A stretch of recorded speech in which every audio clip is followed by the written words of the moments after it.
Welcome to episode 13, season 4 of the Gateway Geeks podcast. This is our pre-Thanksgiving food episode, so you can expect at least 70%, give or take, of our discussion to be about food in some way. Pass it over this hot plate of hot takes to your host, Joe, Tracy, Sarah, and Chris.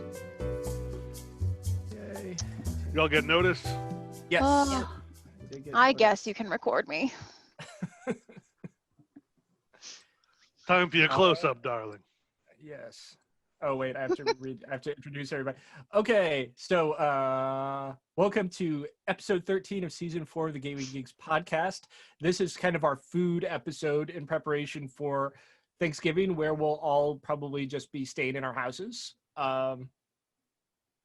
So yeah, it's pretend Thanksgiving. Chris and I will be providing you some ASMR food noises throughout, so you might want to cover your ears and get your weighted blankets if that's going to be a problem. But what we're talking about today basically is, that's a good plug for the podcast. Like, it is. Just don't listen to it. Just don't listen to it. Sorry. Sure. Chris, I actually can't hear Chris eating at all, so maybe Chris is probably muted. Yeah, Indeed. He knows protocol. Chris is good at muting. Yeah, so this time, Aaron and Wendy are still addled with the plague, unfortunately, but they seem to be on the mend. So we'll wish them well, I guess. We don't have like an introduction game. Oh fuck, we could come up with it now. What's our introduction game? I've been reading articles all day about like super depressing, like activist shit. And my brain, so I need you guys to help me. What's our game?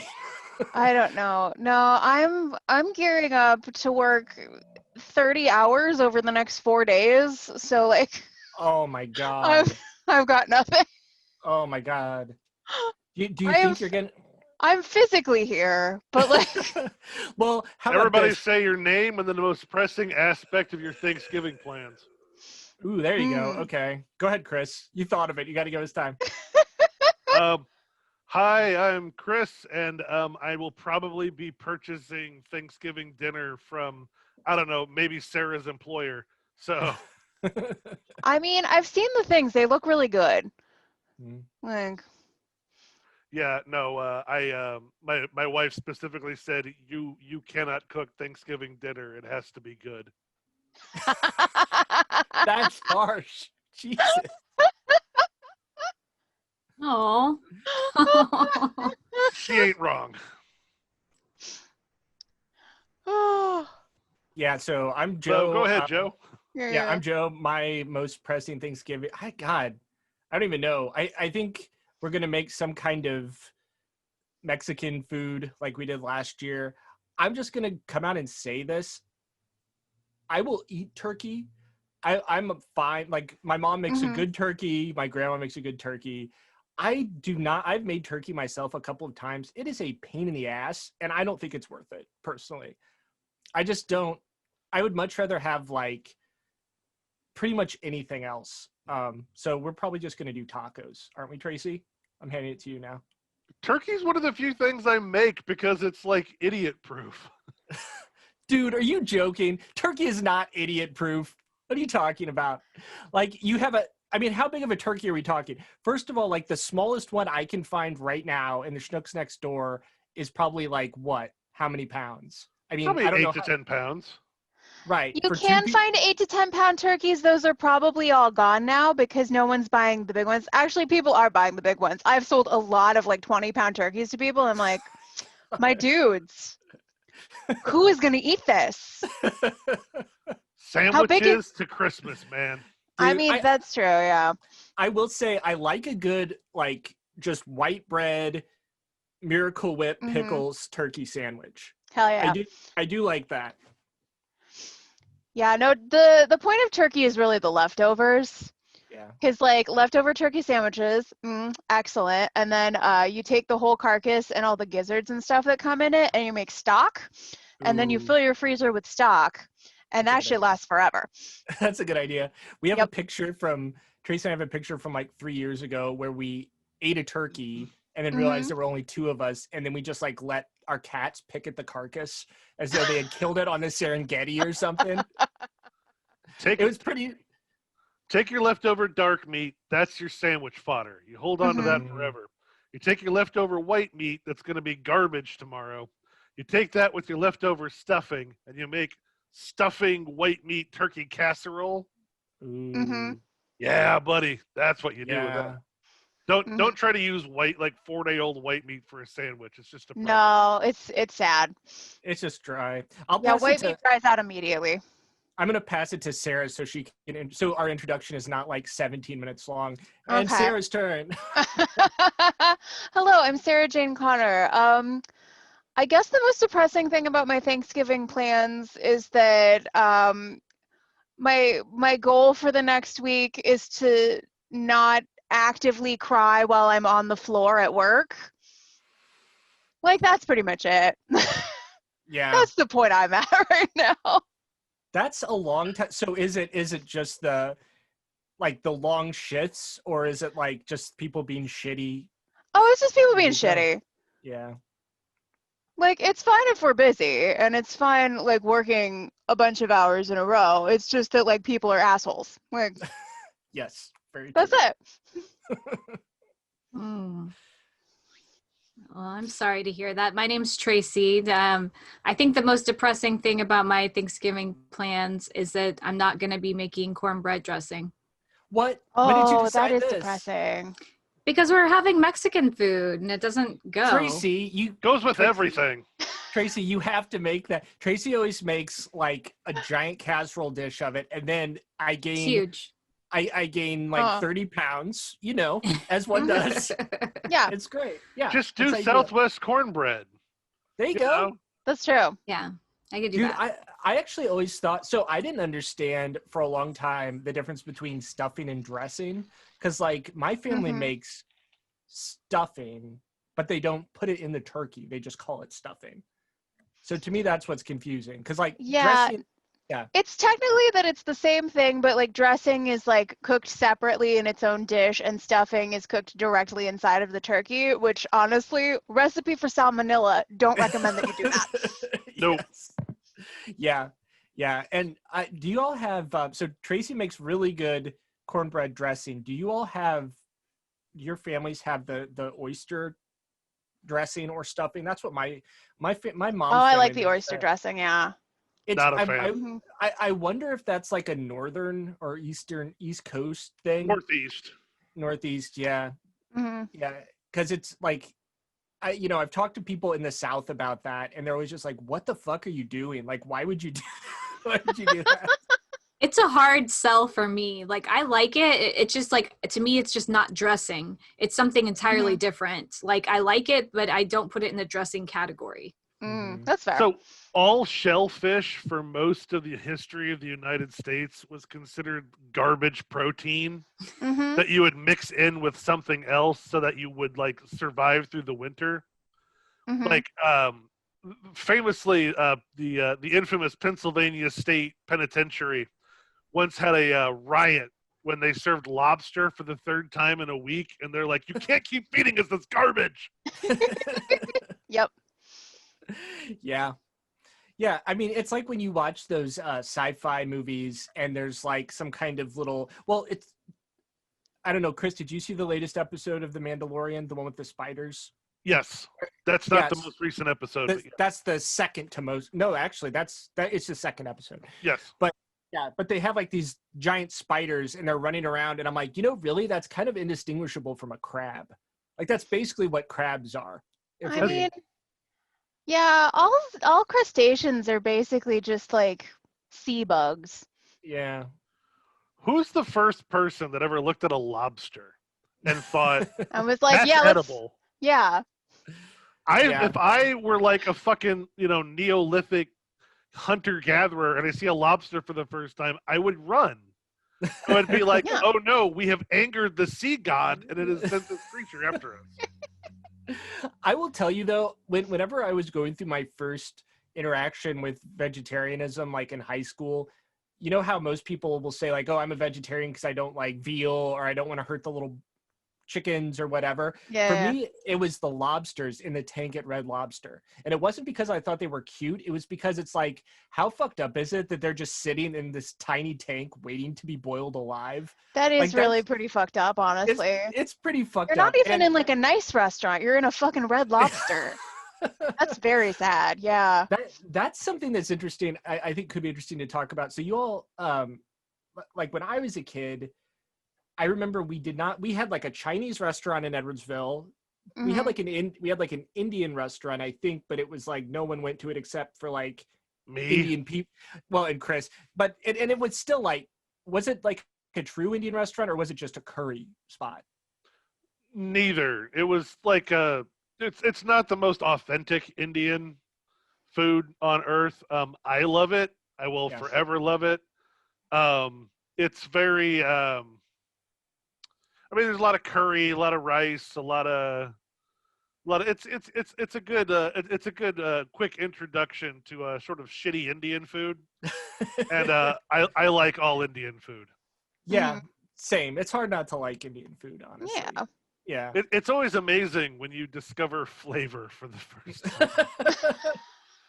What's something that wasn't seasoned by a white person, you know? Yeah. See, that's like, I remember first encountering some like when people started talking about white privilege and stuff. I feel like at that time there's a lot of awareness that where like I got some perspective into other people's opinions of white people that I had not, previously been party to.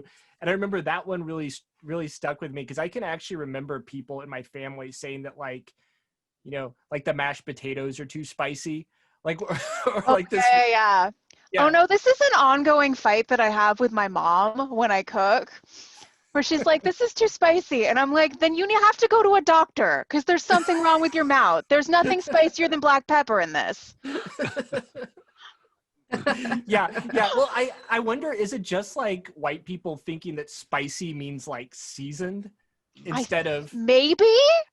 I don't know. Maybe that's what it is. The fight that I have with my family is, again, I do almost all the cooking. I'm terrible at it. Absolutely terrible. And I will attempt to put garlic in literally everything unless you physically restrain me. Yeah. And they are not all about that. Listen, you can't put too much garlic in food. It's impossible. Garlic salt. Agreed. Garlic salt isn't it? Like I go through more garlic salt than I ever want to admit because you can just add it to any. That's true. You can use garlic salt when you salt pasta, and it's the greatest thing. Oh wait, shit. Yes. Oh, that's great. Yes. It's a good idea. Yeah. Yeah. Well, I remember, do you all know, we'll get into this later, but do you all know, what is her last name? The like Lydia's Kitchen lady. I'm going to look her up. Bastianovich or something. Bastianich is what her. She's great. She's Not like familiar. She's like a PBS. Okay. Sure. But she her family, they're the ones who own Italy in Chicago, and they own a bunch of. Okay. Yeah. Yeah. So like she, I was watching her one time and she was talking about, she's like, first of all, don't put olive oil in water. Oh, yeah. Yeah. That's a waste of olive oil. It's a waste of olive oil and it'll make the sauce like slide off your noodles. Yeah. And then she's like, then you take this ladle or this, whatever, like the pasta ladle thing, and you like spoon it out and then you can use the pasta water for other things. And you cook, you want to put a little salt in there. I mean, like it's these very basic things that just, I feel like I learned as an adult. And maybe my parents knew about it, but they definitely didn't tell me about it. I don't know. My father got into cooking as a midlife crisis. And my mother famously said, I only ever made turkey and spaghetti because those are the things that come with instructions on them. And I mean, she's not wrong. Yeah, so and again, when I say midlife crisis, I mean like after I had moved out. Yeah. So, like my childhood is just this mess of like hamburger helper and canned ravioli. Oh, dude. But see, the best thing about going to Chris's house as a kid is we would get pizza like every time. Like his mom would just be like, hey, you guys. And also, that's the other thing. I don't know if, Sarah, if you and Tracy experienced this, but just like men of our generation, Ninja Turtles like just made pizza so ubiquitous. Yeah, I mean, I don't think that's Ninja Turtles. I think that's just like being a person who's alive. I thought it was really. I will. Okay, Pizza's just kind of perfect. Yeah. But let me put it this way: Ninja Turtles like greatly increased my enthusiasm for pizza. Are you trying to credit Ninja Turtles with the popularity of pizza? Joseph? Yes, he is. Amongst children Joseph. of that age. Do you understand that Okay, pizza was... no. Wait. So like, think about this. Goes back to what we're talking about like restaurants that were available in our small rural towns, right? I think that children already liked pizza. I think they did too, but Ninja Turtles totally made pizza more popular. Motherfucker, you're Italian, and you're sitting here going, yeah, Ninja Dude. Turtles invented pizza. I'm not saying Ninja Turtles God, Chris. I'm not saying Ninja Turtles invented pizza.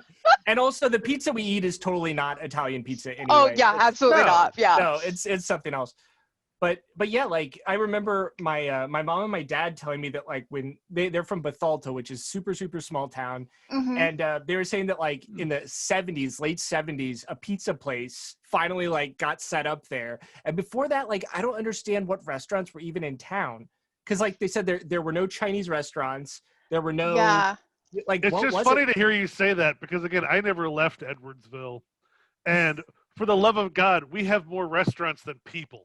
Like all there is restaurants. It's so many. It's overwhelming. I do have to say, because like when you drive back, there are 2 Korean restaurants. I know, it's in wild. This Midwest town. What is the ratio of Korean restaurants to Korean people in Edwardsville? It's like probably 4 to 1. Yeah. Yeah, it's interesting because like Edwardsville being so sprawly right now, it's so many more than even like last time I lived there. Definitely is. Literally, anytime I hear about a new Mexican restaurant opening up, I'm like, I think it's a saturated market. I could be Yeah. But I'm like, oh, no, because it's gotten to the point where we don't just have Mexican restaurants anymore. Like, no, this one's a taqueria.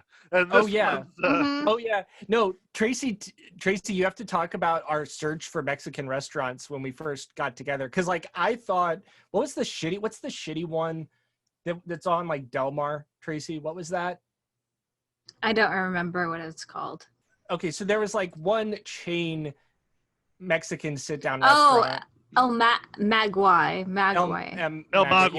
Yeah. And I thought that was like the step up from Taco Bell, you know. And Tracy's like, we went there, and Tracy's like, this is garbage. We can't. This is not Mexican food. Did Joe try to impress you by taking you to a Qdoba? Dude, Qdoba is fucking gross. Oh my god, I hate Qdoba. I'll eat Chipotle, but I cannot Qdoba. I don't like eating things larger than my already large head.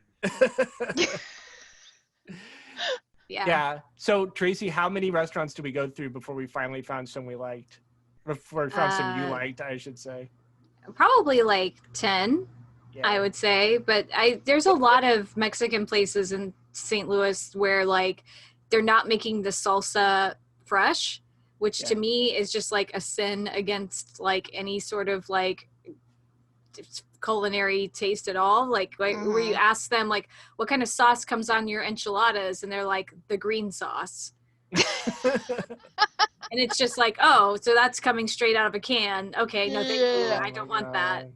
See, that's like in Italian restaurants where they have like red and white gravy. I don't know if you all have ever heard that, but it's like an abomination. It's a fucking abomination. But like Tracy, Chris, you're muted. Oh, Chris. Yeah, Chris is muted. Did you say red and white gravy?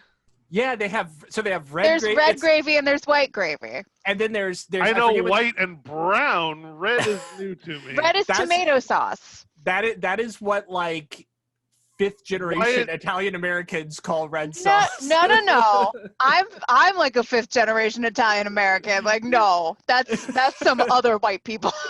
So and then what do they call it when they put it together?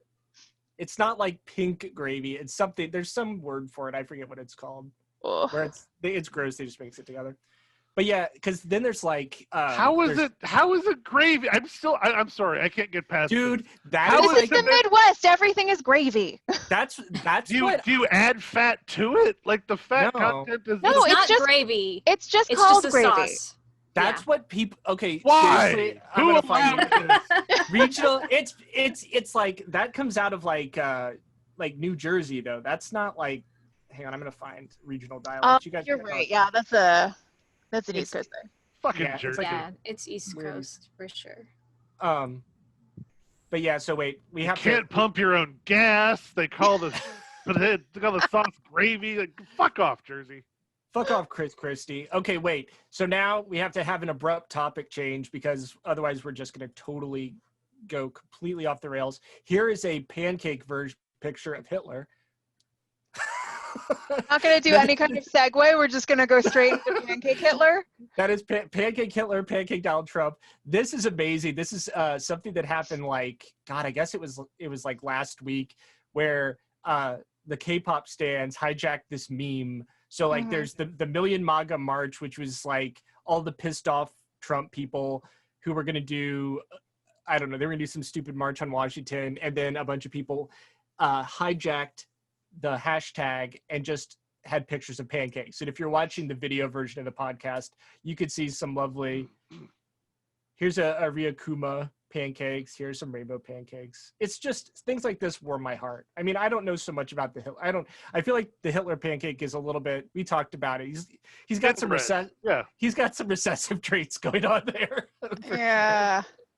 I feel like we've run into like Godwin's brunch. Like, I don't understand. Yeah. I don't know. Like the thing about flooding hashtags, like the thing where like the K-pop stands were like flooding that like police snitching app with fan cam videos, like that was cool because like they were actually shutting down that like garbage app. But like the hashtag flooding, like if you do that, the hashtag trends still. Yes. So like I don't know about this. Yeah, it's well, I think like recently they did it with Proud Boys. Right? Yeah. And they did it where it was like gay men like posting images of like kissing or like just like being couples together, and it started trending. But that's what you would see if you typed in Proud Boys. So that was the whole. Can we just throw it out there to everybody to stop quote tweeting terrible things to comment on it? Yeah, don't do that. Yeah, right. That just boosts their engagement. Don't do it. Yeah. If you want to warn someone about like dog shit in the road, don't pick up the dog shit and like show it to them. Yeah. It's a good point, definitely. So I have on here as our first topic is just going to be like muddled food discussion, and then the second is going to be where we talk about our favorite cooking shows. Everybody has to pick one, and you have to. I have the wrong outline open. Chris is like, I thought we were talking about Supernatural. What the fuck? This makes no sense. That's a preview for next time. Yes. Yeah. My bad. So we talked a little bit about like how some of our Thanksgiving realities are changing due to COVID. I know Aaron and Wendy have been doing the what do you call them? They call them Lego meals, but they're like the box, meal prepping kit meals. Yeah, the subscription box. Have you all ever tried that? I haven't tried those yet. I have not. I mean, I think they're good if either you don't know how to cook or like you do know how to cook but like you hate grocery shopping. Yeah. Which like I do understand. Like if you're a busy person and you want to eat like fresh produce, like that is probably like the way to go, because if you buy like a bunch of parsley, like that's just a time bomb that's sitting in your fridge now. Like that's always the problem that I run into with like fresh herbs and shit. Like I do the thing where you put them in a glass of water, like a bouquet of flowers, and like you put the plastic bag over them, but like they still like have a limited shelf life. Very true. So, true story. I am one of those assholes that like pays the Instacart markup for delivery probably at least once a month because my life is insane. Oh no, listen, that's fine. Like we do shipped through my store. Those people are real nice. Like we're always happier when they're coming through our line than when regular customers are. They're at least like nice to us. Yeah, they at least see you more than like once or twice a week, so they're not gonna be total shitheads. Yeah. Yeah, okay. So today I got an Instacart delivery literally just a couple hours ago. And let me pull the chat up and drop y'all a picture of what weird things happen when you get Instacart. Like sometimes they're good about telling you when they're getting, oh, they couldn't have this, so I got that, or oh, is this okay? And sometimes you just don't know what you're going to get brought to you, right? So I ordered a 12-pack of Dr. Pepper because my blood is 14% Dr. Pepper by volume. And shit. Why did everything go crazy? You off the LaCroix? You were on the LaCroix for a while.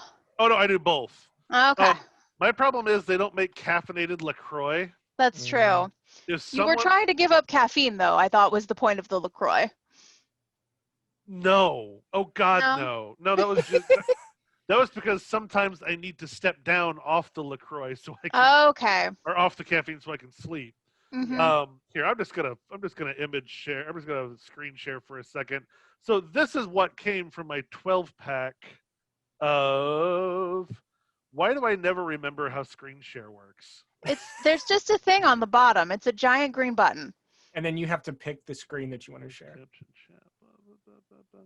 Why is it not working? I'll just describe it. It's an audio medium anyway. Okay. Because what I got was a Schnucks bag full of loose soda cans. And I'm like, there's 12 of them. Good job, guys. Did they get them out of like a vending machine outside of Schnucks? I don't know. They're not, there's nothing wrong with them. It's just a bag of loose single cans. It's just someone going to the next level. They're like digging around behind all the fallen can. Well, whatever works, dude. You know what? They might have not found it like in the soda aisle and then got it out of one of those like coolers where it's like the impulse buy section just to fulfill your order. My running theory is that like they destroyed the box in the parking lot and they're just like, fuck. Like, honestly, soda boxes are like basically made out of tissue paper. Those things fall apart all the fucking time. Yeah. Yeah. So I started drinking, oh God, what the fuck are they called, Tracy? They're like, they're not Monster, but they're like tall boys. And what the fuck are they called? Oh, are they the Bing ones? No, they're tastes like bubble gum. It's really weird. But the thing about Rain is what they're called. That's weird. Is that really what sure. They have their logo looks like an Optimus Prime, like from Transformers. It's weird. But they're like 0 calories, almost no sugar, but they have caffeine. They taste like cotton candy, which like as an adult, if you drink something that tastes like cotton candy, there's always a part of your brain that's like, this is going to kill me. Like it's just in the back of your mind.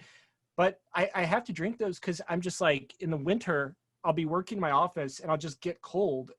And I'm not going to just drink tea like some schmuck. I have to have coffee or I have to have a caffeine drink. Like I have to, because I can't drink hot all the time. I have to go back and forth for the variation. Okay. Yeah. It doesn't really make a lot of sense. Thank you for the explanation. My problem is that my day starts at 4:30 or 5 a.m. and then ends sometime around midnight. Yeah.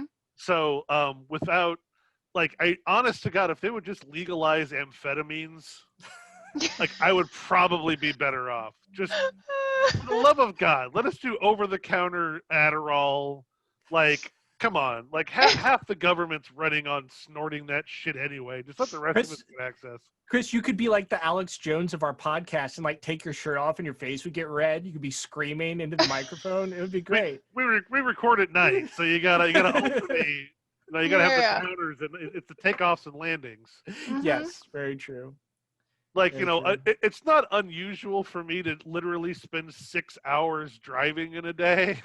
Oh yeah, you do drive a lot. So like you it's a lot of interstate driving. It's a lot of Yeah. stuff where like, no, you need chemical stimulants and upbeat music, and sometimes you just have to scream.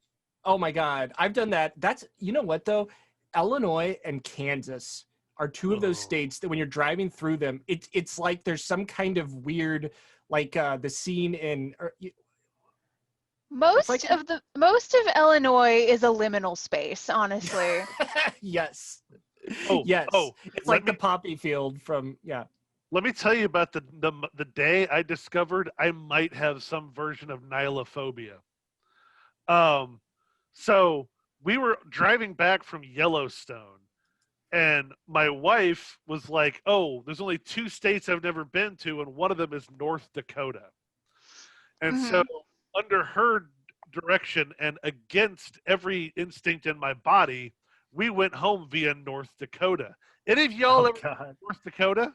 Nope. No, why would I go to North Dakota? Exactly. And actually, we figured out she fucked up because usually North Dakota is everyone's last state. I know. So then they give you like a T-shirt or something. Yeah. Yeah, best for last. Yeah.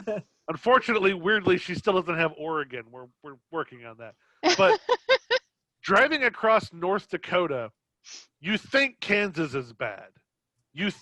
But in Kansas, you occasionally go across a town. Right. In North Dakota, you're driving and you're driving and you're driving and there's nothing. Like, I kept looking at Megan going, where did these fences come from? Who put these fences here? Megan, there's no people. So, but I remember when this happened because like on this trip, y'all were like outside of Wi-Fi for like 2 or 3 weeks. And then Chris came back and immediately started yelling at me in Twitter DMs about fucking North Dakota.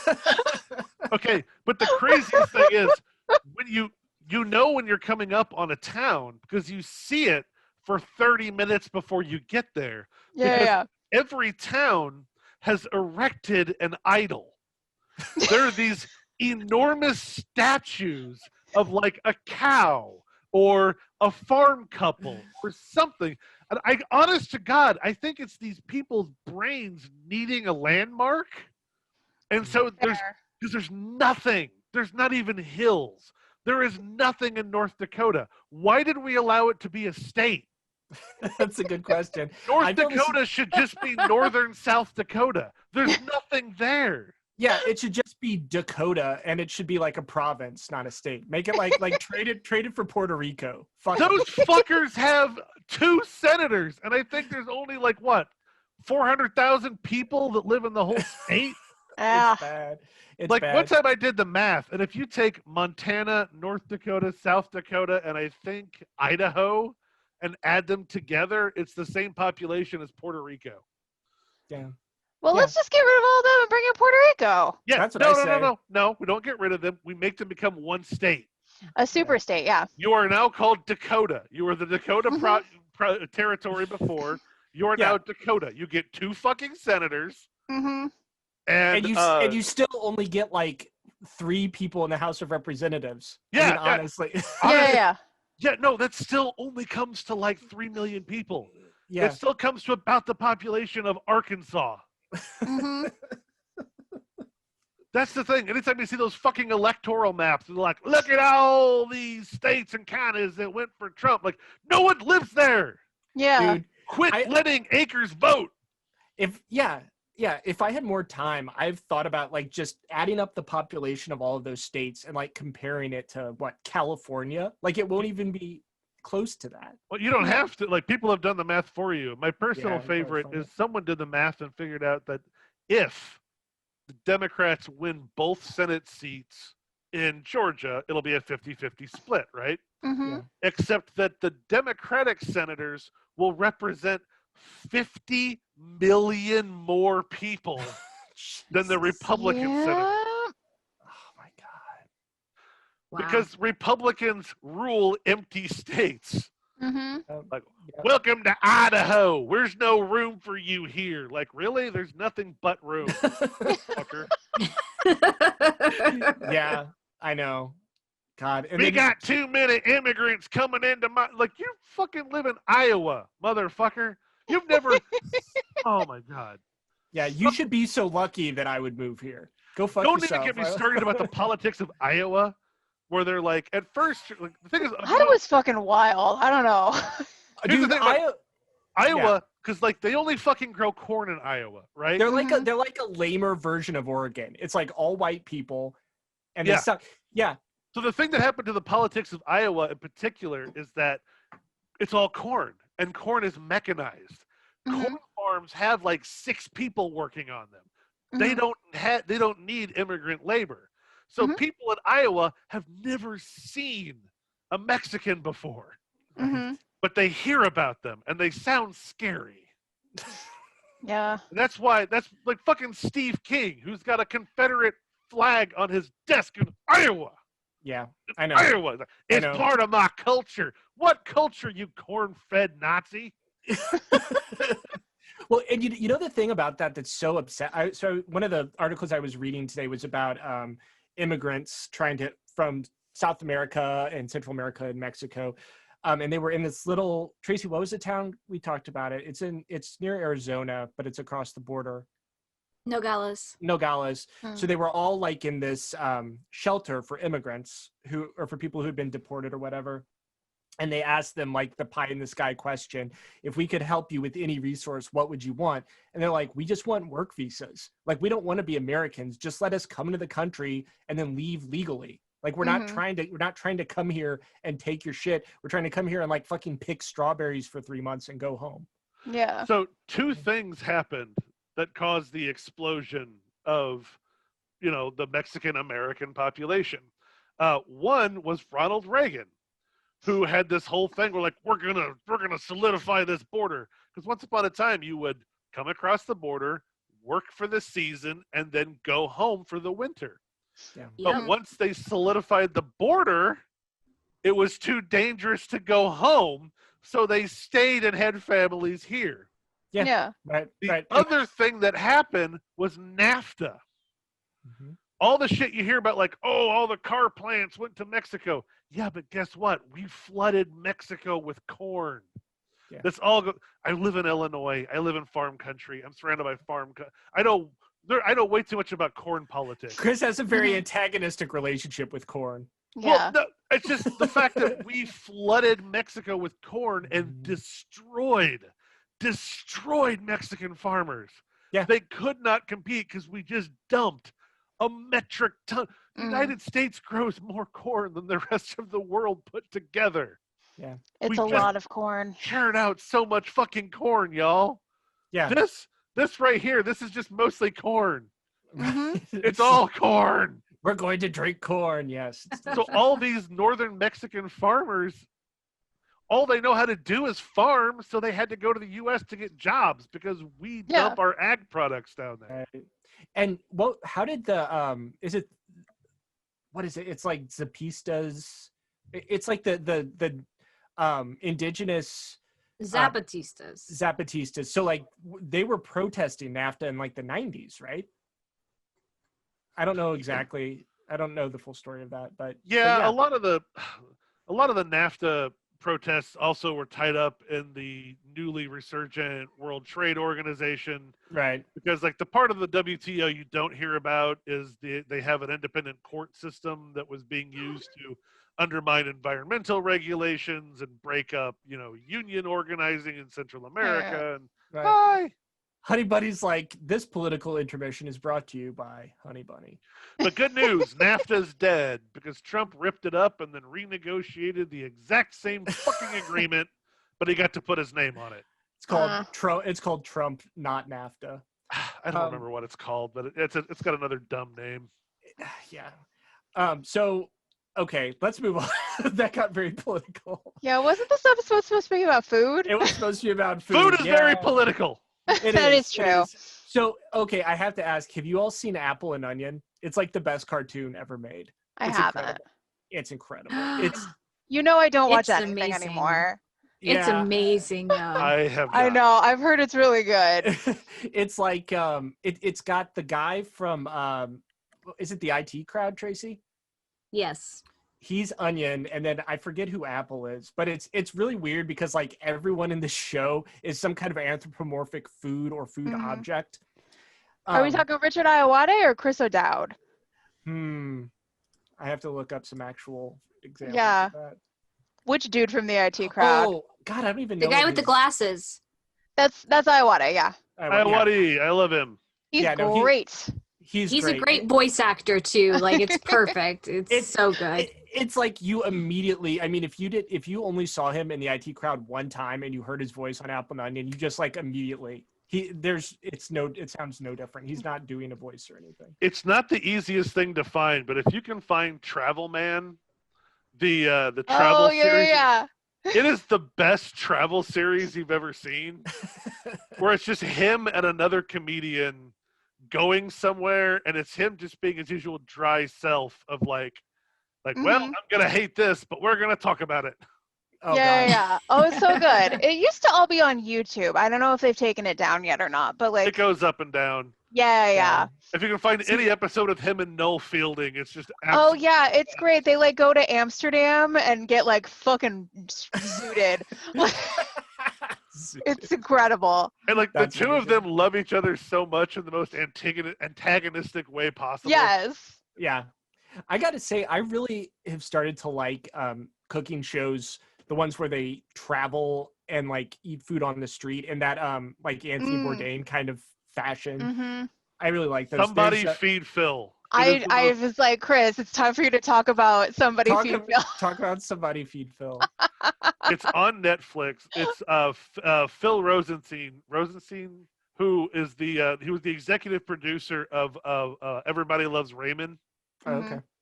And actually, there's a documentary on Netflix you can watch. It's called. I was just about to bring that up. That's such a good fucking documentary. Called is it Exporting Raymond? I think it's what they called it. Shoot, I don't remember what it was called, but it's like that. But it's honest to God, it's the story about him being approached to develop Everybody Loves Raymond, but in Russia.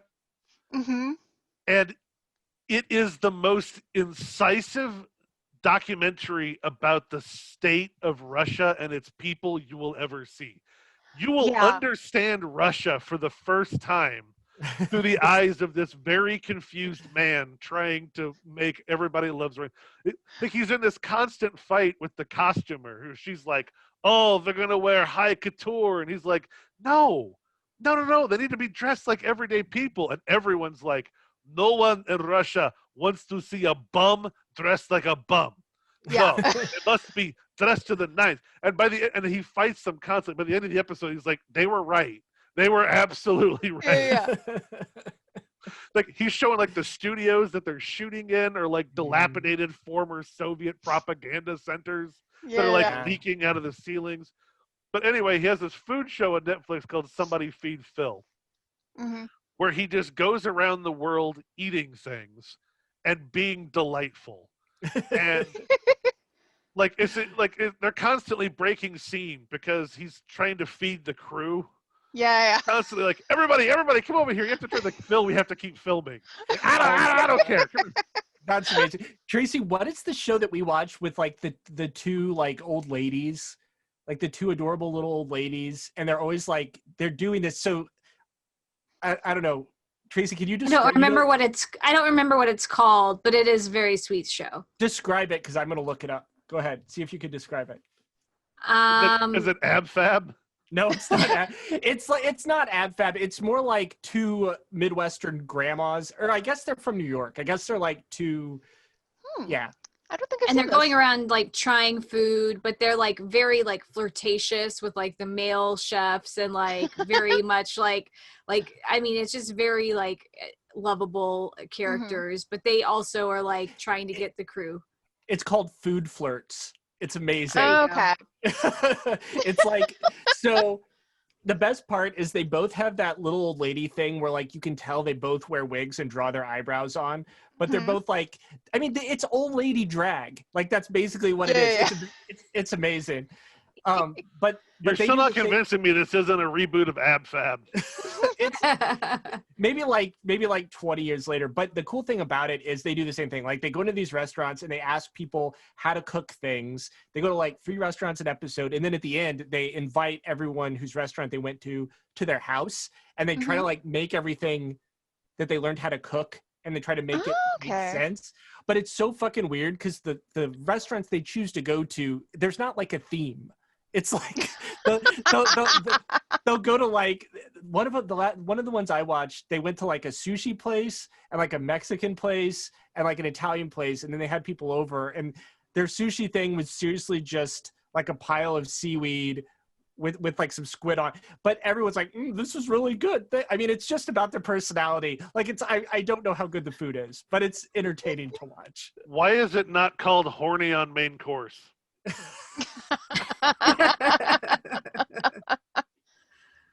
That's good. They do. I don't know if y'all's like grandparents did this, but they do the thing my grandma does where she like will just randomly start singing songs from like the 50s. I thought we were about to hear about your horny grandma, so this is not. No, dude, no. Oh boy. Oh my God, Chris. Everybody's grandma was horny. That's why you exist. Yes. Right on. That's the circle of life, Joe. You got to embrace it.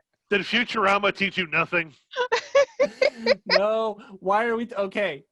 I'm trying to keep us on topic, you guys. No one's even. No, we're gonna talk about how your grandma was horny. No one has any excuse. I see no booze or anything. Your grandma was rolling down her stockings.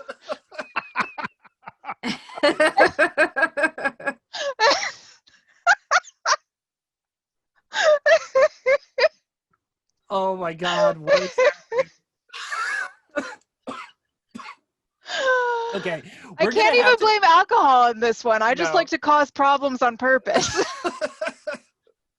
So, okay, we're already talking about cooking shows. Let's all think for a second. You have to pick like your favorite cooking show and then describe it and explain why it is the best one. So we'll just take a second. Everybody we'll just let this sit for a second. I can go first. It's very easy. It's called Stumping Sola, with Sola Awahi on the I think they're calling it. It used to be the YouTube channel used to be called Binging with Babish.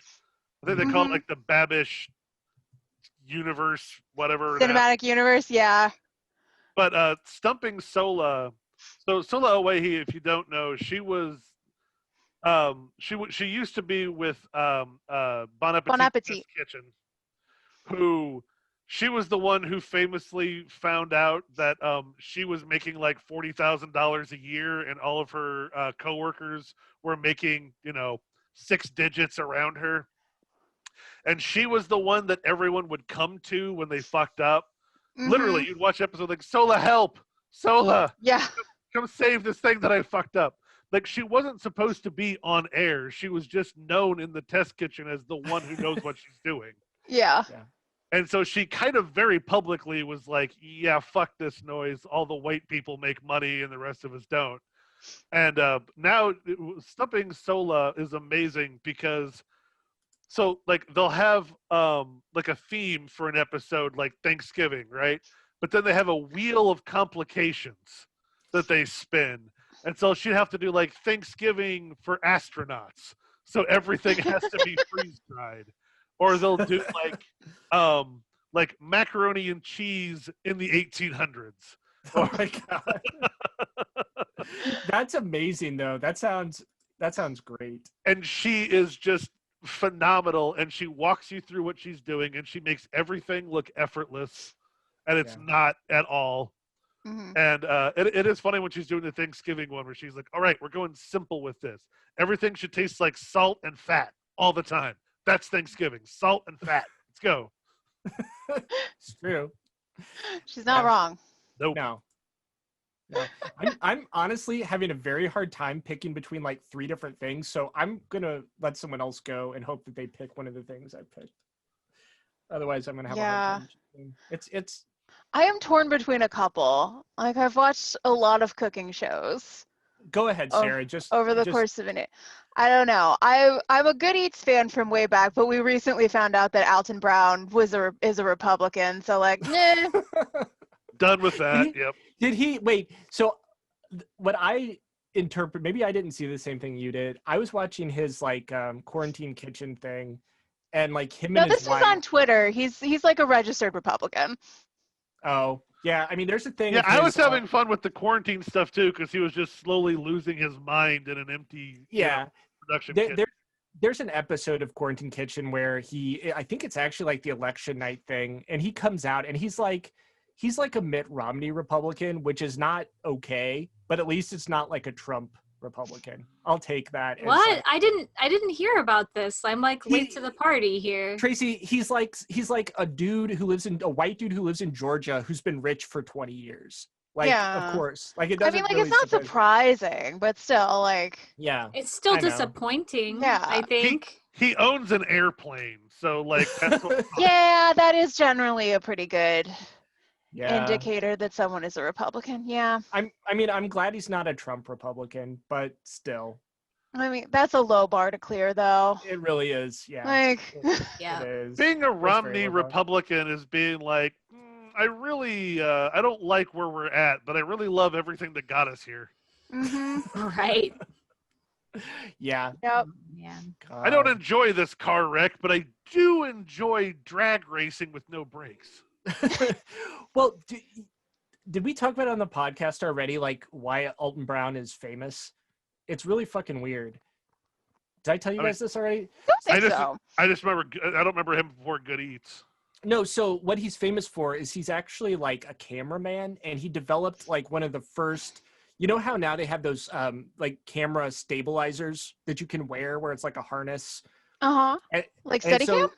Yeah, so like he developed one of the first non-commercial versions of that, and so he would get hired to do like all the commercial, like the Nerf commercials where someone's throwing a football and you have to chase it, and like that's like how he got into show business. And then he's just like some, you know, self-taught like kitchen tinkerer guy. I think he eventually went to like culinary school, but yeah. Uh-huh. Fun fact, you know who actually invented the Steadicam? Who? James Cameron, because he invented every camera technology. That's and ever made. And so thanks, Jim. Do you remember those big, giant, weird guns from Aliens that had those stabilizing rigs on it? Yeah, that's where it started. And then he's like, I wonder if you could put a camera on that. And then he sold it to the NFL, and now he has made more money selling those rigs than he has making movies. Oh, I mean, yeah. This is like he invents everything he does, and that's why he's spent, what are we on, year 12 or 11 of him working on Avatar 2? I mean, the first one came out in 2009, so I guess 11. I mean, like, I don't know when, like, did he technically start pre-pro for Avatar 2, like, before Avatar 1 came out? I don't know. Like, there's all this, like, they've been filming for, like, 5 years. I haven't even seen Avatar 1, because I just don't care. But, like... I saw it one time, and I mean, like, it was fine. If you ever get a chance to watch it in 3D in an IMAX theater... Yeah. It's the only time I've ever seen a 3D movie and went, oh, this is made better by 3D. Right. Oh, God. I tried to watch it at home one time because I literally couldn't remember it. Like, it was one of those things where it's like, and I'm watching it and I'm like, oh, this is Fern Gully. Yeah. This is Fern Gully with guns. Yeah, I've heard like Fern Gully. I've heard like Dances with Wolves. I'm like, I mean, I also lived through the 90s. Like, it's fine if we leave that there. It's also got the weird, so this is a thing that maybe Chris will only understand, but there's this video game franchise called Assassin's Creed, and there's this technology where you get in like this the animus, you get in this like device and it teleports your consciousness into the past into another person. And that's kind of like how Avatar works. There's like this dude who, what happens, doesn't he like lose his legs in an accident or something? He's paralyzed for marine reasons. Right. And then so he gets in this weird device and it teleports his consciousness into a blue person. It's like a hodgepodge of pre-existing, sci-fi tropes. I think is why it's kind of forgettable. It's very pretty. Yeah. Like, that's the thing. It's one of the prettiest goddamn movies. It's like one of those rare occasions where it's like it's a CGI done for a reason and done well. It's all those James Cameron things where he makes absolutely gorgeous, technically proficient movies that are written okay. Yeah. Yeah. Yeah. This is why, like, Terminator 2 is probably his best movie, because there's like 14 lines of dialogue and the rest of it's just voiceover. We'll pick that thread up later, because we actually watched Tracy. What was it? It's like the most recent Terminator. Oof. Yeah. Salvation or Genesis? No, there's another the one where they brought Linda Hamilton back. Oh God, there's another one. Yes. Yeah.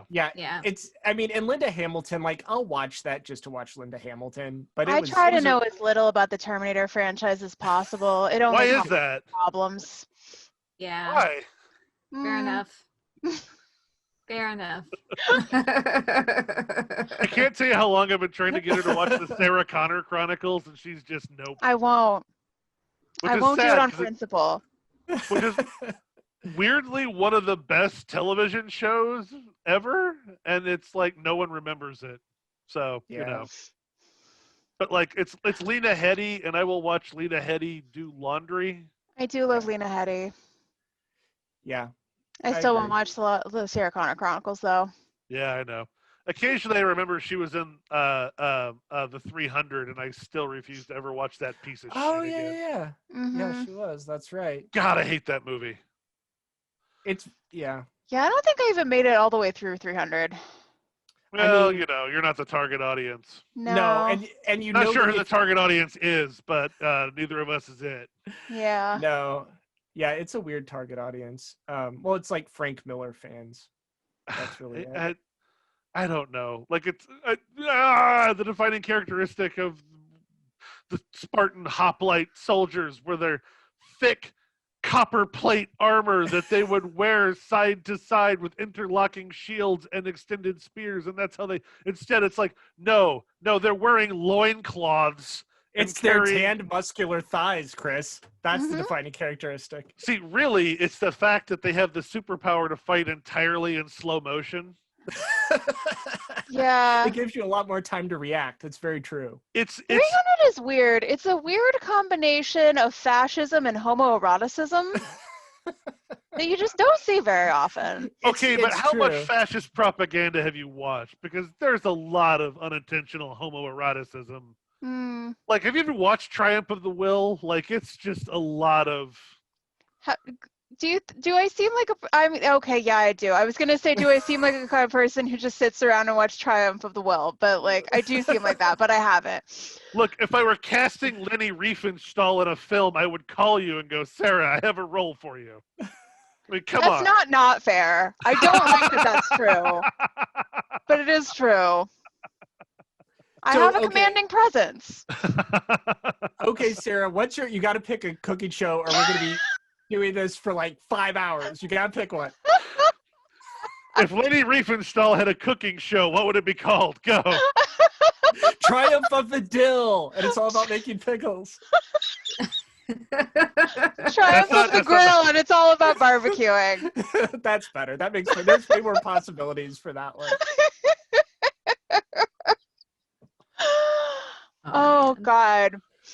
So I do think we need to talk about Salt, Fat, Acid, Heat, because that whole show is perfect. See, I have the book. I have not seen the show.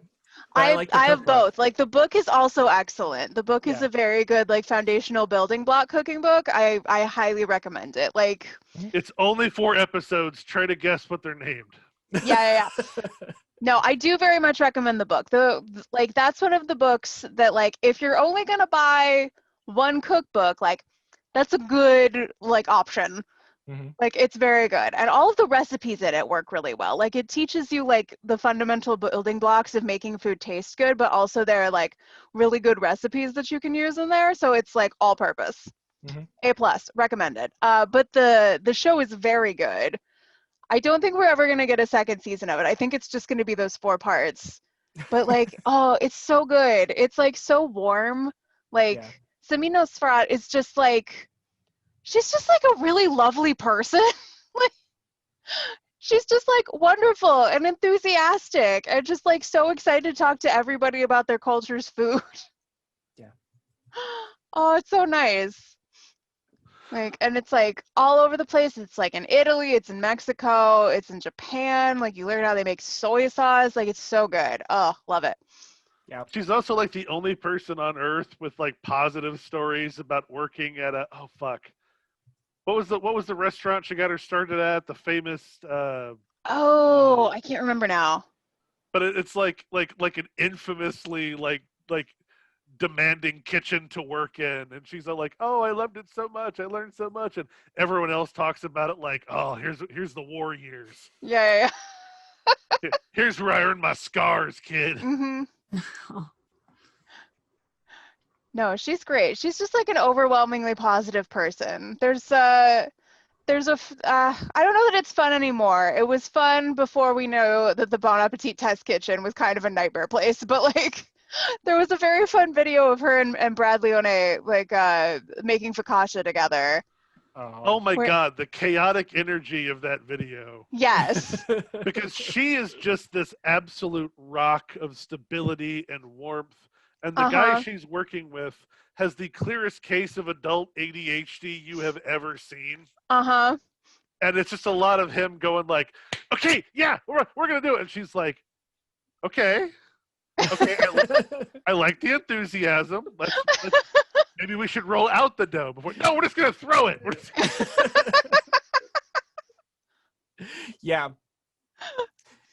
Cooking shows with multiple hosts it's interesting. Like, that dynamic really needs to be dialed in. But the other cooking show that I really love that like. I just remembered it like while we were talking about food flirts. It was a show on the Cooking Channel. I don't know if they still make it. It's been years since I've seen it, but it was a show that Mo Rocca hosted called My Grandmother's Ravioli. Yes. Yeah, where like he would just like go to like random old people's houses and just like have them teach him their family recipes. They were just like regular people, and like a lot of like immigrants. There was a lot of like ethnic and regional cooking. It was very cool. Like, he would just like go to these old people and like have them like tell him their stories of their lives, and like have them like teach him how to make like kugel and gefilte fish. Like, it's so good. It's like traditional blintzes, like, oh my God, from Russian immigrant ladies. Like, it was so good. Yeah, that's amazing. Those kind of shows are really good because, like, I'm not going to say this is one of my favorite shows, but I have come to appreciate like the diners, drive-ins, and dives shit just because I've come around on it. You take one look at that guy and you're like, oh my God, just instinctively I'm just like, fuck this guy. I know. It turns out that he's like a really decent dude and he like helps people. Yeah, we all had to finally come to the acknowledgement that he is this delightful human being who wants to give a leg up to mom and pop operations. Yeah. Literally during the wildfires in California, just grabbed a grill and started cooking for firefighters out in the fucking wilderness. Yeah, and Alton Brown is Nazi adjacent, and we all yeah. I mean, yeah. Alton Brown, like, it's weird. The more you watch Quarantine Kitchen, the more you listen to him and his wife talk, and the more you're like, oh, they're just like clueless rich white people.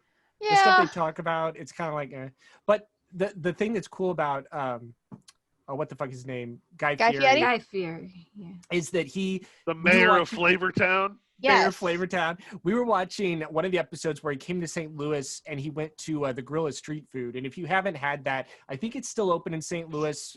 One of them closed down, but it's like this really great Filipino like fusion is kind of what it is. One of my favorite things on earth is their flying pig. Like, Dude, honest to God, it is so fucking good.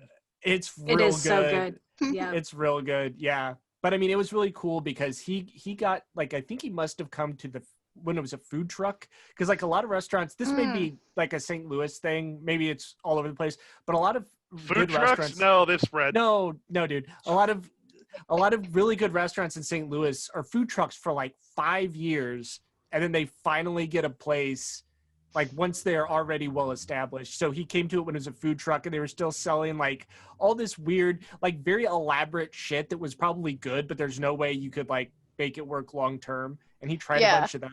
But yeah, no, and then he was like, no, you should stick with the flying pig. So maybe it was totally him. I don't know. I'm not sure. Yeah, no, they've still got, I think they got one brick and mortar still open because they expanded and then they had to contract because like it fucked everything up. Yeah. Well, they had one on Grand, and that's the expansion. And there was one on Del Mar, and I think there's another one too. I think they have one in like, I don't know, I'm gonna look it up. The two best food trucks in St. Louis, if that's what this podcast is going to become about, I'm all about it. Definitely Guerrilla Street Food and Kpop, the Korean barbecue truck. But in either case, I highly suggest placing your order ahead of time and then finding the truck, because they're probably sold out when you get there. Oh my God. There's this one food truck that like just sells French fries. And I mean, something about food trucks, just getting food out of a food truck is so much better than going into a restaurant, like for certain things, for any sort of street food. But I've noticed this trend where your favorite thing is restaurants that sell one thing. Yes. Like the macaroni and cheese place. Dude, the French fry place. But see, the problem with those places is you would think they'd say like, we only sell one thing or variations of one thing, so we're going to make this really good. But like the macaroni and cheese place was good for like 5 months, and then they started trying to do too much shit, and it got gross. Like they used to just have like 3 types of macaroni and cheese, and you go in and they give it to you in a skillet. It was like in a very small little corner nook restaurant, and it was fine. But then after a couple of years, they started making like salads and shit. I'm like, who the fuck is this like, who wants a salad and macaroni and cheese? Who is this public that you think you're whatever? I do have to say though, I discovered it via Google search that somewhere out in the boonies of West County is a bakery that only serves empanadas, and I've been trying to get out there for a while. Don't tell me that. I can't sell my family on driving an hour and a half across the city to buy empanadas. Yeah. I mean, it's interesting because I actually really like bar food. I don't know about you guys, but I really Look at me. Of course I like bar food. There's this place. When I was in school in Cincinnati, there was this place that made like a rib.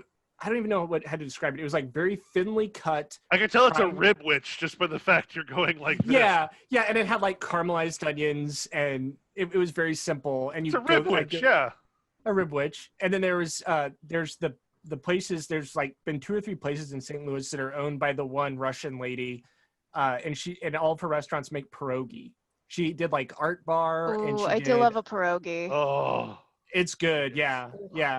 And I made some for, you can just buy like pre-packaged pierogi at Whole Foods, and they're not bad. And if you just make like a butter sauce with like butter and garlic, it's really good, but it will put you the fuck to sleep immediately. It's like potatoes and cheese.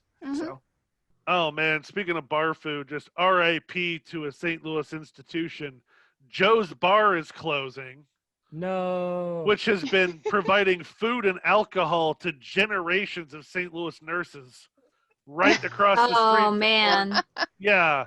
It was like the shift change bar for, the largest hospital in the St. Louis region. And the food was great. And my wife's a nurse. And let's just say I would do a lot of pickups there.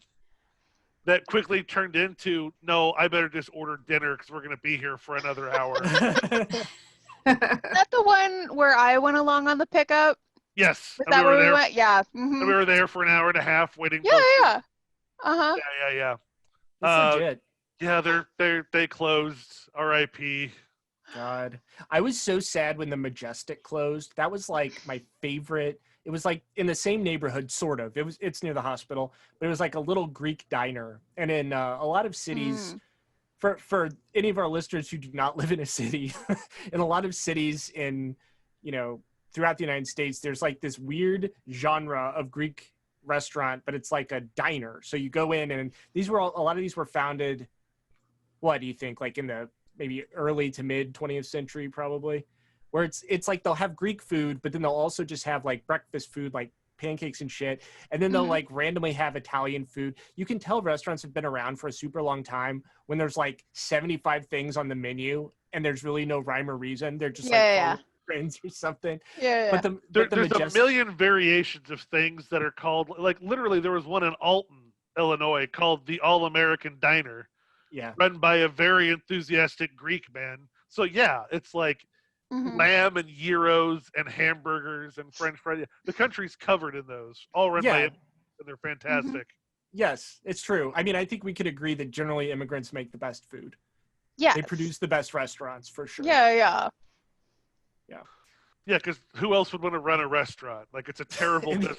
In the United States. No kidding, dude. Yeah. Sorry, Sarah. Did you have? I feel like we just. No, I'm good. Yeah, I was finished saying what I was saying about cooking shows. Yeah, you're good. All right, Tracy, do you want to go next? Sure. I think I like a whole different animal of cooking show than the rest of you. I like the like really just bad, like sort of like hard to admit that you watch reality like cooking shows where it's just a bunch of people being mean about people's cooking. So. Like, I like Chopped. Like, Chopped is a new one. Honestly, I will fuck with Chopped. Okay. Yeah.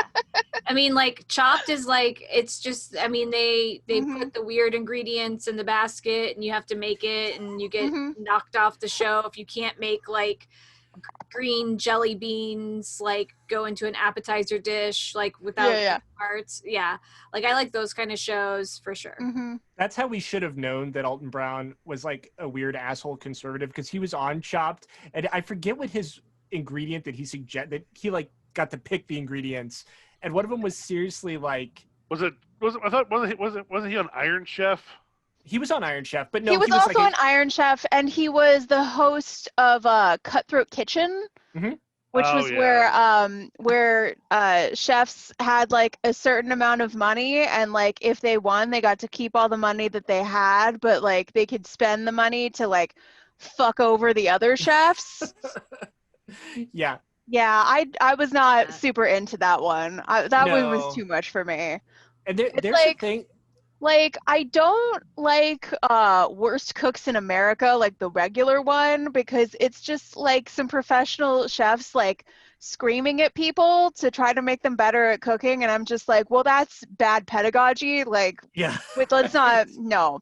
But like the celebrity one is good, because like if you like scream at like fucking I don't even remember who was on it, like the Alfonso Ribeiro, like that's fine.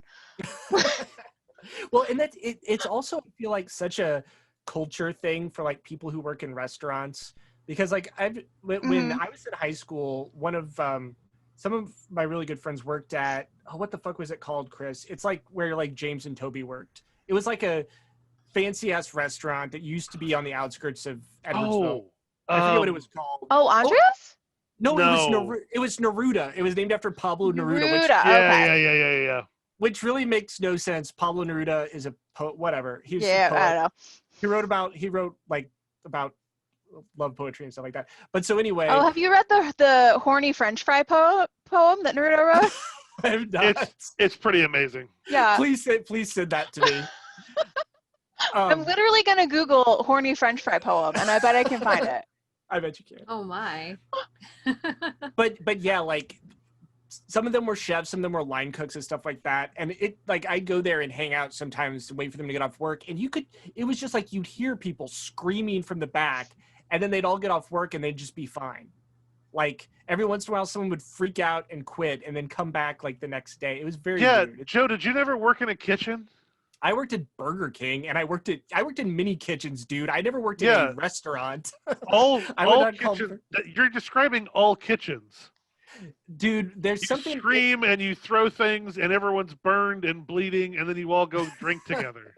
I worked at Food Avenue at Target and at Burger King, and those both fucking sucked. Those are terrible jobs that no one should ever have. They're terrible. Right, you're describing kitchen work. Dude. It's terrible and it's bloody, and then you all go drink and sleep with each other. Yeah, that is very weird. Like Tracy. Huh? What was your other? So you were talking. What were some of your other ones? You like the Great British Baking Show too, right? I do like that one. Yeah, that one's great. I like that one for like the opposite reason of the reason I like all the other ones is just because it's so nice. Like everyone's so nice that it's just like pleasant to watch, like people be like friendly to each other in a competition, and like have nothing but like pleasant things to say about one another. Like it's just really, really friendly. I love it. Yeah, they do. It's delightful. Except they make them work in the tents with like no fucking air conditioning. That's the only thing. Is like every other episode of that, they were like, it's 105 degrees in here, and I have to make like an ice cream cake. Yeah. Or some shit. The ubiquity of air conditioning is an American thing. Like it's for sure. Yeah, in England, not that many places where. But that's also why when heat waves hit like London or Paris, people just die. Yeah. Right. Yeah, they're not equipped to deal with it. They don't have the infrastructure. I will say there's a show I love that Sarah hates, and I only love it because of Nicole Byer.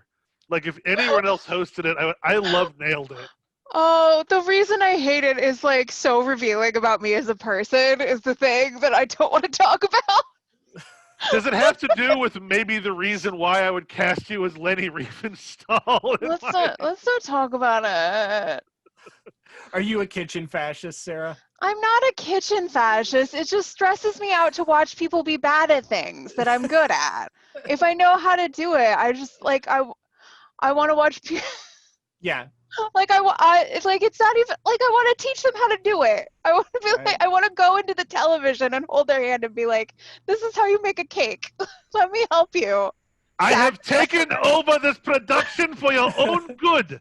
I will show you the proper way. I found the French fry poem. I put it in the chat. Oh, amazing.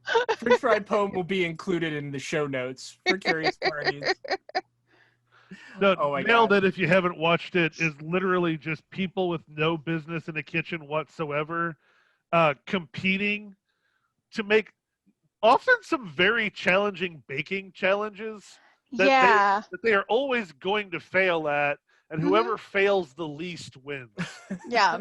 But it's hosted by the ever delightful Nicole Byer. I love Nicole Byer. Yeah, have you listened to her podcast, Why Won't You Date Me?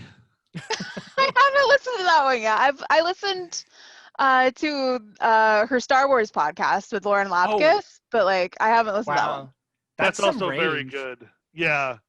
Well, no, the premise of the Star Wars podcast, it's called Newcomers, and neither of them had ever seen a single Star Wars movie at the beginning of it. Oh wow. So they just like watched them in chronological order. And like had on like every episode as a guest, like somebody who like knew a lot about Star Wars, who was like a fan of Star Wars that they knew. So it was like, it's so funny. Instantly, Nicole Byer's favorite character is Jar Jar Binks. Yes.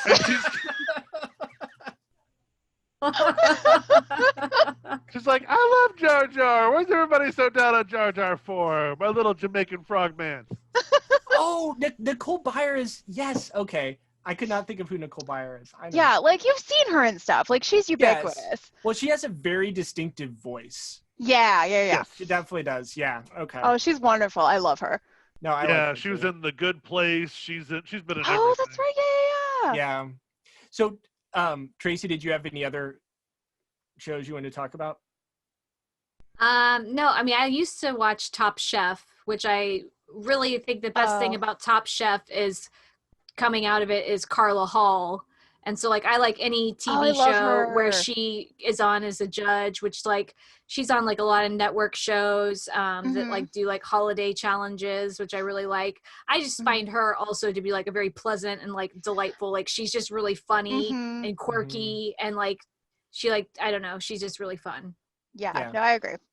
Yeah, definitely. Fun fact about how far my finger is from the pulse of everything. I'm one of the few Mark Dukakis fans on Earth who it has nothing to do with cooking. Like, I really enjoy his acting. So when there's all these references to him being a chef in the most recent John Wick movie, I didn't realize that's a nod to the Iron Chef thing. Because, like, for me, I'm one of those nerds. I'm like, oh, yeah, Mark Dukakis from Brotherhood of the Wolf. Remember that French kung fu movie? Dude, Chris, the only reason I remember that movie is because you bring it up once every 2 years. That's the only reason I remember that movie. It's more often than once every 2 years. Oh, for sure. I love that movie. Chris loves to reference Brotherhood of the Wolf. If there's one thing you need to know about Chris Knetzer, he loves to bring up Brotherhood of the Wolf.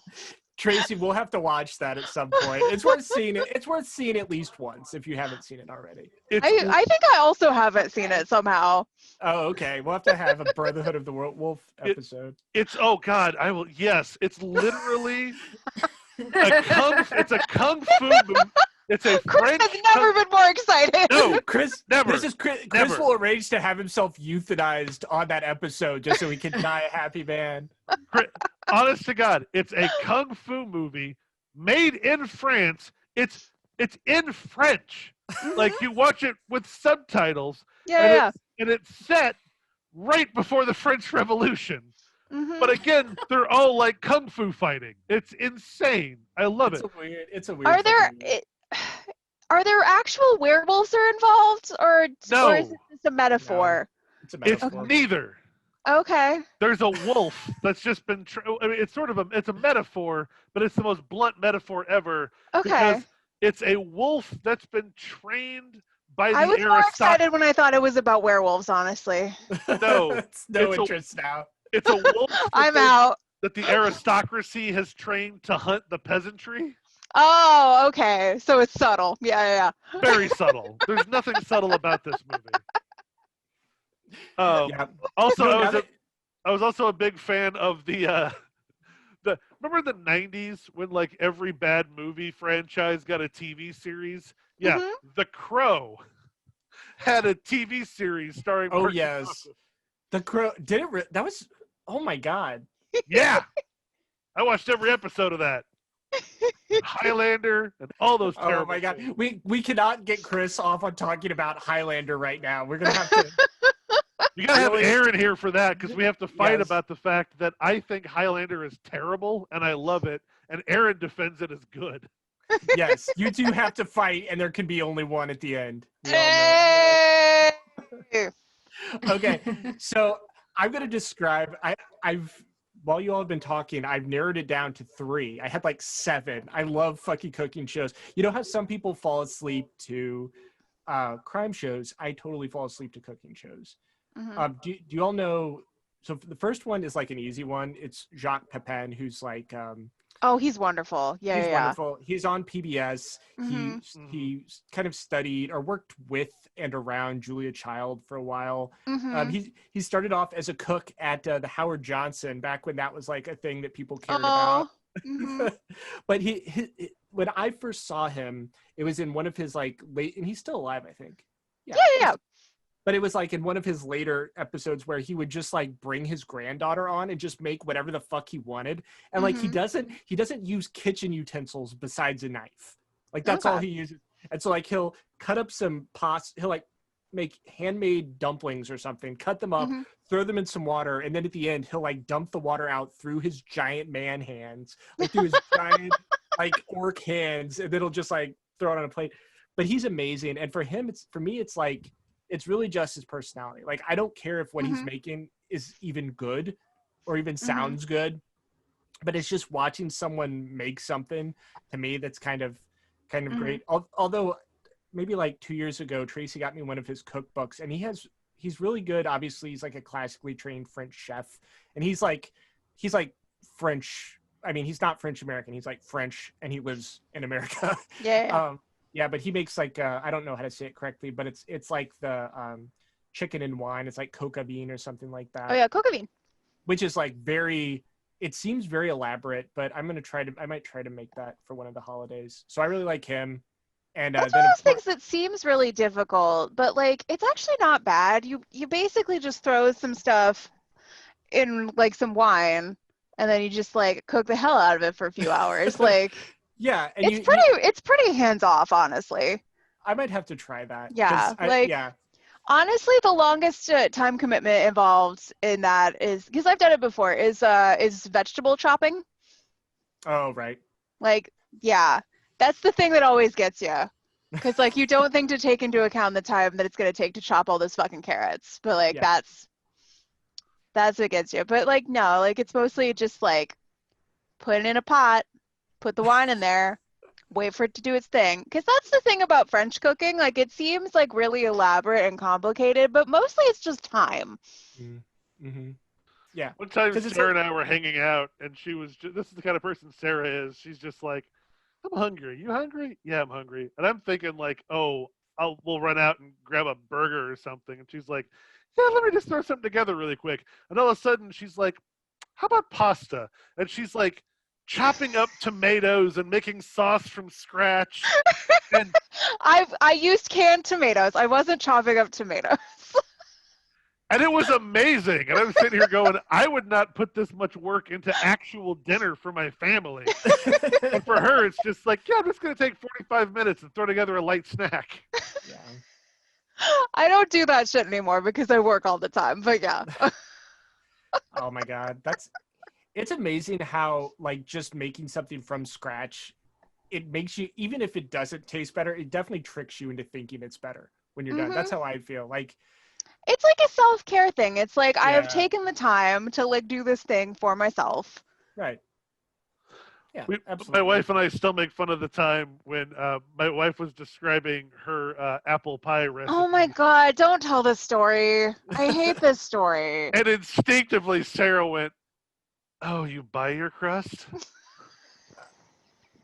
Uh-oh. Why would you expose me like this? I love that. It's so great. Yeah. Oh, Lord. How many times have you benefited from the fruits of this like brain problem that I have where I have to like do things elaborately though? Like constantly. No, I love it. I'm never not going to give you shit for it either. I mean, come on. So I have a question. Do you guys prefer like watching people who are professionally trained chefs or watching people who are like, if you're watching a cooking show, or watching someone who's like, I don't even know what you call it. Like I really like this lady named, her name's Nigella Lawson? Nigella Lawson. I like her because she's kind of like, I guess she's like a food writer. She's kind of like she's very much like a new Martha Stewart kind of. Mm-hmm. She's like an entertainment kind of. Yeah. But it's really cool because when she's teaching you how to make something, she's always explaining like, oh, here's how you're really supposed to do it, but here's how I do it because I don't want to cook something for like 5 hours. Yeah. You know, I can appreciate that. She has a really good show on the BBC. I think it's just called like Nigella's Kitchen or something. And it's very like high production value, but you can tell it's in her actual house because you'll see like you'll see like all kinds of random shit just on a shelf behind her while she's cooking. Yeah. You're like, that's not a stage set. So do you guys? Yeah, go ahead. Sorry. My preference is just one that has like knows what they're doing as a show. Right. Yeah. Like watching someone actually cook is terrible. Like you can't just put a camera on a tripod and then be like, all right, you're going to watch me stir this pot for half an hour. Right. You know, that's where like the innovators like,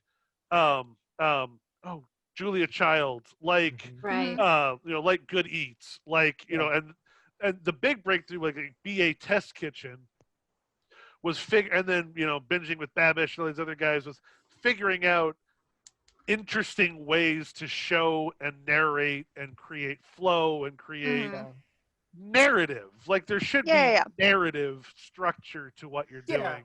Or there should be like the reason that Gourmet Makes worked was that you actually got to watch like Claire go through the process of figuring out how to make the thing, like rather than just like telling you how to make the thing.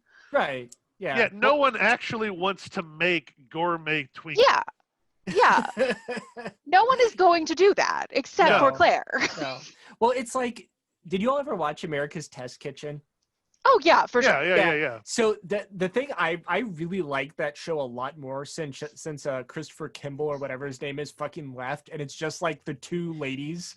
I like it so much more now because there clearly was some kind of like weird behind the scenes drama that made him leave and start Milk Street, but now it's really great because it's more about like everyone's relationship to each other. So you have like the two, you have like the two like middle-aged blonde ladies, and then you have like the guy you have like the kind of Joker looking guy who always tries to trick people with taste tests, and then you have like the weird you have like the guy with the gadgets. I mean, I like this show a lot more now, but it's like you're saying, it's not so much about how do we make whatever random thing, it's like trying to solve a problem.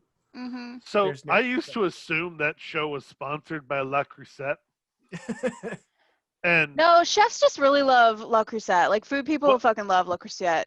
Well, I heard an interview with one of those ladies. I can't remember who, and she was like, "Yeah, no, people assume that all the time, and actually, we will give away old, La Crusette sets to people who like come and tour the facilities because we chose them because they are the bottoms are so white that they provide a lot of contrast for filming." But that it's impossible to keep them that white for very long, so they're constantly cycling them. That makes sense. Yeah. That would cost a small fortune. Yes. To keep they're so fucking expensive. Yes. We got these ones, these Dutch ovens that are just like from World Market that are actually pretty good, but they have like a cast iron black bottom. But we were looking for one of those for my brother for his like engagement party or whatever, and we went to like Home Goods and they were like still $150. That's like isn't that the only time you buy a La Crusette as the giveaway for wedding gifts? Yeah, I think listen, so, yeah. Let me tell you, when I worked in the cooking school, the pot that we used the most often, like the Dutch oven style pot, that was like the best one that everyone liked, from like our kitchen managers to like the actual like professional restaurant chefs that came in to teach classes, was this one that my manager found for $30 at a Home Goods. Home Goods is no joke. It was some random brand. It was like fully like enameled cast iron. I think it was maybe cast aluminum, but it cooked shit really evenly. It was really lightweight. The ones that didn't have wooden handles you could put straight in the oven, and like they cleaned off really easily. It was like the perfect fucking pot. So like, listen, you don't have to spend a ton of fucking money on kitchen shit. Like, it's fine. Yeah, I will just have say to find stuff that works. I do have an aunt who's one of those people with like more money than sense, and she's got like an all copper cook set, and it's one of the few times that I'm not a stuff guy. I don't have wealth fantasies. But I look at that and I go, oh fuck, that'd be nice. That's so Tracy and I went to, there's like a famous bar, whatever. What was it, Tracy? Was it like a Sears? There's like a weird little outlet store right next to our house. It was closing, and I'm at the Sears. I'm at the famous bar. I'm at the combination Sears famous bar. Whatever the fuck it was. It was a JCPenney. It was a JCPenney. But we got a set of pots. Joe is just gonna list every fucking department store until eventually we hit on the right one. You guys, it doesn't matter. We're at the Piggly Wiggly. We're at the Woolworths. Just get it all out of your system. We're going to edit this all out anyway. So, but it looks copper on the outside, and on the inside, it was just like a typical, what do you call it? Teflon. Yeah. So we have those, which is like our compromise. Copper-plated Teflon? No, it looks copper plated on the outside, but it's not. Oh. It just I'm like, looks what? it's copper colored, so you get the okay. look of the copper, but and it's you can use it with copper. what do you call it, an induction burner, Oh yeah. but it's not. Yeah, so whatever works. I mean, Yeah, I like. I'm just one of those guys that I like the old industrial look. Like if I had Mhm. my druthers, it would just be like copper countertops, copper cookware, copper hardware on the everything. But I'm that asshole. That would I'm be the very guy that I'm the schmuck that Restoration Hardware goes, hey, come on in. Tracy and I went into Restoration Hardware once to buy like pulls for our drawers. We were like, "Fuck this! This is too expensive." Yep. That place is absurd. It's very expensive, yeah. Oh my god. That's because it's all like real metal and real wood, as opposed to like copper plated Teflon or whatever whatever it is. the stuff that us human beings live with. Those things have held up. So yeah, okay. So I guess my last one is Patty Ginnich, it's Ginich. She's a Mexican chef, but she does these really great, like we were talking about Anthony Bourdain things, where she like will go to, like, she was really into the Yucatan Peninsula for a while, and so she was making everything with like sour oranges, which are weird. They kind of look like hedge apples. Yeah, you like really that. can't get them around here. Yeah. I only ever find them in Mexico, so yeah. Yeah. But her really cool thing is like she will go out to these street food places and like talk with the chefs and get ideas, and then it'll flash back to her back at home in like San Diego or wherever she lives, and then she'll like show you how to make it and she'll feed it to her kids. It's great. That's something about that show is just like the perfect combination of like travel and food show. Joe is also in love with her, so there's also that she's definitely Joe's like celebrity food crush. So she is. I mean, and she's gorgeous, and she's like got this like, she's really very sweet and like loving, and so yeah, it's easy to love her. So I don't blame you, Joe. Look, half the appeal of BA Test Kitchen is that the whole country fell in love with Claire, so I feel you. Yeah. Yeah. Exactly. I don't know. Do you all ever watch do you all ever watch Feast TV? It's got No. Kat Neville she was the editor of Feast magazine, which is around, I think it's still around. I think there's like Feast. So it's like a local, it's kind of like the Riverfront Times for food, but that is still around. Yeah. Yeah, so she used to do Or maybe I'm thinking of Sauce. I don't know. Well, you know what's so weird? My friend who used to run an art gallery is one of the editors for Sauce now. So like it's kind of weird. I don't know why. I mean, like, she's a good editor, so it makes sense they chose her, but it's very random. But yeah, anyway, Kat Neville, she used to do this cooking show that was great in terms of like, she'd get locally sourced stuff from places around St. Louis. So, she would like recommend it and you could actually go buy it in a store. Yeah. But her audio was so fucking terrible because you could tell it was in her house, and she was clearly like very rich and had like giant ceilings, and then just had like a microphone with no but now she's doing the traveling thing where she's going to all of these breweries and so I actually really like Feast TV too, but it's like a local PBS thing. Yeah, no, recording audio in an actual kitchen is a rolling nightmare. It really does make you wonder how that works, like what they do on actual cooking show sets to make that work. Sometimes it's a lot of ADR. Good Eats would do a lot of ADR. Like Binging with Babish is all post-recorded audio. Sometimes you have a lot of sound dampening going on that you don't quite see. A lot of times you got, you got wireless mics on people. Yeah. If you boom mic it, it's not so bad because a lot of the problem is the sound coming up off the floor. So the further you get the microphone from the floor, the better off you are. Yeah. In general, hard floors and recording don't go well together. Yeah. No, oh my God. Have you all ever tried to use a boom mic? It fucking sucks. Like they're heavy. I had to do, we did like the 48-hour film festival at the college. We do it every year.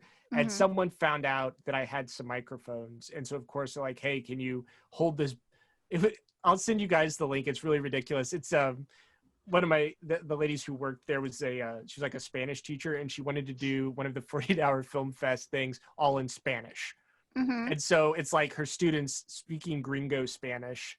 It's hilarious, but I had to hold this giant fucking boom mic for like, I'm the only guy doing it, and I have like my little, monitor thing. And I swear to God, dude, my arms were so fucking tired. It is the worst. I don't know who. There's a reason why grip is a job. Like, it's not a thing just anyone can do. No, not at all. Yeah. God, then, I just instantly thought about, for some reason will go down forever in my brain as the greatest sight gag in the history of film is Black Dynamite when he's sitting at his desk giving the rant about his brother, and the boom mic just barely comes on the screen and he keeps looking at it. Why is it funny? I'll never know, but it's the funny. It kills me every time. Yeah. I mean, and you do inevitably ruin takes where your arm just like, you stop paying attention and it just kind of gradually goes down. Yeah, someone has to call it out. Yep. Oh my God. All right, you guys, I think we've gone totally through the food thing. What's our outro? My brain is not. We're going to have to put something else in. Oh. Yeah, I don't know. Oh, real quick, I just have to throw this out before like an army of nurses yells at me, i.e. my wife. The bar was called Tom's. Tom's. Yes. I thought you were talking about like Joe's Crab Shack or something. No, what the fuck? I think I was looking at you and trying to think of a one-syllable name. Like, no, You're Tom's. Yes, Tom's. It was in the central. It's like on Euclid. Yes, I know. Yeah, right across from the hospital. Yeah. Yes. Yeah. Okay. Awesome bar food. R.I.P. Okay. It's a bummer. Yeah, that is a bummer. So many places have been lost. I think that's a real shame. Yeah, like if you ever wanted evidence of like how much the economy of the Central West End is still driven by the hospital, it's the fact that the Central West End still has not one but two 24-hour cookie delivery operations. Yeah. Yeah. Exactly. And they're both fantastic. I recommend either. Well, they have that Whole Foods there now, which I think is probably a good idea, because you also have everybody who goes to like the medical school, and it's the only Whole Foods I've ever been in. I went in as a tourist. It was one of those things like I'm waiting for Megan to get off, and so I walked through it for like an hour, and I'm like texting Sarah constantly. I'm like, oh my God, you would love this place. It's a nightmare. Everything costs $1,000. The peanut butter is $6. What is this? Whole Foods gives me like panic attacks. Like I have a real hard time. Joe loves to go there to like get like the hot bar and sushi and stuff like that. And like I go in there and I'm immediately just like, I just don't want to be there. Like I want to get as far away from it as possible. The thing about Whole Foods is you kind of have to treat it like World Market or something. Like if you go to World Market, you're not going there to get like macaroni and cheese and shit. You're going there to get like fancy jelly, maybe some coffee. Right? Yeah. Mm-hmm. Yeah, I keep looking at it. I am inevitably at some point going to end up living in the Central West End because Megan hates commuting more than she loves me. And but like right now we still have children, which complicates that. So once they're out of the way, I'm probably going to end up living down there. And I'm constantly trying to figure out like, where the fuck do you buy like potato chips for under $5 in the Central West End? Oh, you don't. You have to go. There's a shitty grocery store near West Pine that you go in, and it's kind of like it's weird. It's like one of those things where it looks like a bodega that thinks it's in a food desert, but then there's like a Whole Foods and like 3 Schnucks within 2 blocks, but it still has those prices. It's still like $7 for a bag of potato chips. Because like my whole plan moving into the city is going down to 1 car, which makes Megan have a panic attack. But like, so I'm gonna be that guy where I'm gonna get a scooter. Do it with a basket, and then it's gotta be. I need to find a grocery store within scooter distance. Yeah. Dude, there's a Schnucks down Lindell. It's pretty close. Oh, there you go. Yeah. I'm gonna be that guy, just like putzing around on a little. Yeah. Yeah. You know, kind of like, but unlike Joe, I'm not gonna drive it in the bike lane. Chris is gonna fucking follow traffic laws like a fucking wuss. Watching, like, honest to God, I was behind. What we were leaving a restaurant. I'm calling you out with this story. We're leaving a restaurant where it's me and my wife and Joe and Tracy goes, "Can I ride with you?" Tracy's also a wuss. Yeah, that's fine.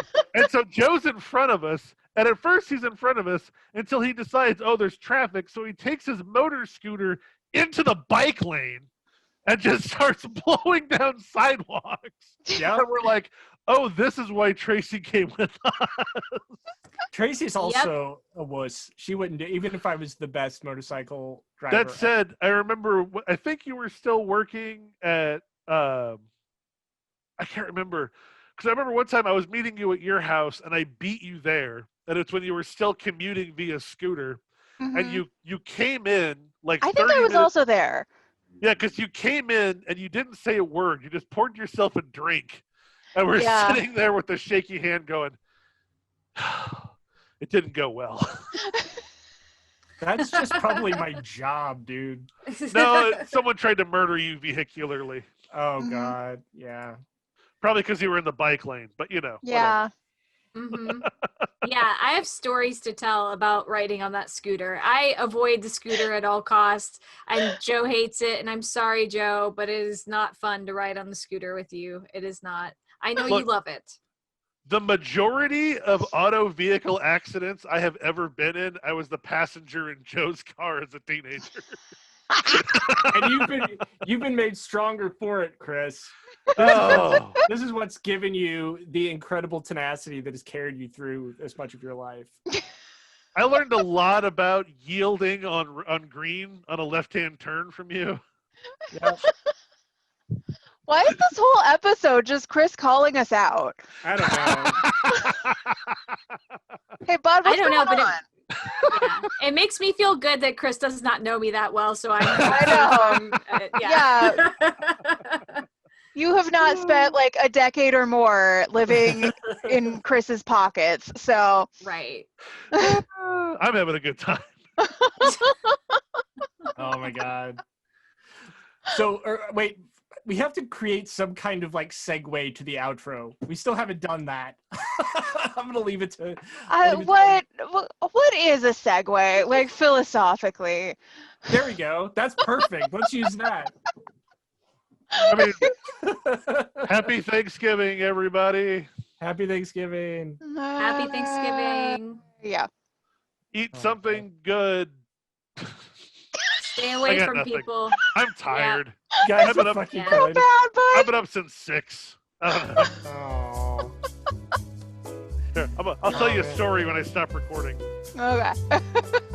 That's it for Season 4, Episode 13 of the Gateway Geeks podcast. In ivory suits, they fill our place. Next episode, we're talking Supernatural with Tim Beam, so don't miss it. This episode is with Sarah Jane Connor, Tracy Gomillion, Chris Knetzer, and Joe Kohlburn. Joe is the editor. Chris and Joe are the producers. Until next time.